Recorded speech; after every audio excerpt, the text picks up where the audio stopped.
Menteri Kesehatan Budi Gunadi Sadikin mengatakan pemerintah saat ini sedang mengamati 3 varian baru virus COVID-19. Dalam rapat kerja dengan Komisi 9 DPR RI Senin 13 September 2021, Menteri Kesehatan mengatakan 3 varian COVID-19 yang perlu dicegah adalah varian Lambda, kemudian varian Mu, dan varian C.1.2.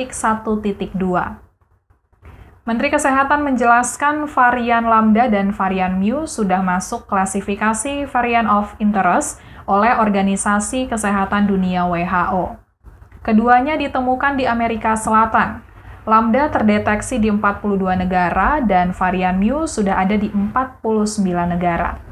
Varian Lambda dan varian Mu memiliki kemampuan untuk menghindari sistem imunitas tubuh, sehingga dampaknya adalah efektivitas vaksin yang telah diberikan akan menurun terhadap kedua varian tersebut.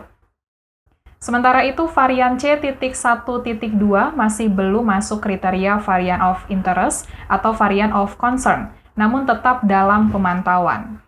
Menteri Kesehatan mengatakan varian terbaru C.1.2 ini keluar di Afrika Selatan dan dikhawatirkan penyebarannya karena memiliki banyak mutasi. Varian C.1.2 juga dapat menghindari sistem kerja imunitas yang sudah terbentuk berdasarkan varian-varian sebelumnya.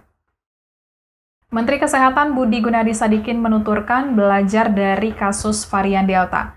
Varian-varian baru dikhawatirkan meningkatkan penyebaran COVID-19. Oleh karena itu, penting untuk menjaga wilayah perbatasan dan pintu-pintu masuk internasional dengan memperketat entry dan exit testing, serta mendisiplinkan proses karantinanya. Halaman 14, Bapak Ibu, sebagai antisipasi, kita mengamati ada 3 varian baru yang kita amati dari dekat. Ya. Pertama adalah varian Lambda, kedua varian Mu, dan yang ketiga adalah varian C.1.2. Untuk Lambda dan Mu sudah dimasukkan kategori varian of interest oleh WHO, dan keduanya ditemukan di Amerika Selatan. Lambda ini sudah ada di 42 negara, Mu ini lebih cepat ada di 49 negara.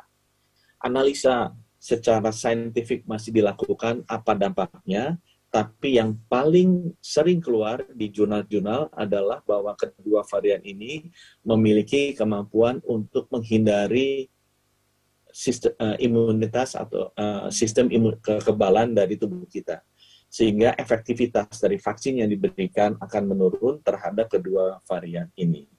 Sedangkan varian yang paling baru yaitu varian C.1.2 ini keluar di Afrika Selatan. Kenapa banyak ilmuwan sangat khawatir dengan varian ini? Karena varian ini mutasinya banyak sekali. Ya, sama seperti yang lainnya juga mereka dilihat bisa menghindari sistem kerja imunitas kita yang sudah terbentuk berdasarkan varian-varian sebelumnya. Ya. Di halaman berikutnya, kita bisa lihat dampak adanya varian baru di Indonesia. Begitu Delta masuk, dia segera dalam waktu, dia masuknya mungkin di sekitar Februari-Maret, ya, kemudian meningkat penyebarannya secara eksponensial itu dimulai di bulan Juni, ya, sesudah Lebaran. Dan kita bisa lihat masuknya varian baru, kalau ini tidak terjaga dengan baik di awal, akan bisa menyebar dengan sangat cepat dan menguasai landscape dari varian-varian yang ada. Ya. Coba kita kembali ke atas ke halaman 11. Oleh karena itu, Bapak Ibu, penting bagi kita untuk menjaga border kita, perbatasan kita, pintu-pintu masuk internasional, memperketat yang namanya entry dan exit test, dan termasuk juga mendisiplinkan proses karantinanya. Ya, termasuk saya, Bapak Ibu, saya tadi lupa, mohon maaf, karena saya baru kembali dari meeting G20 di Italia kemarin.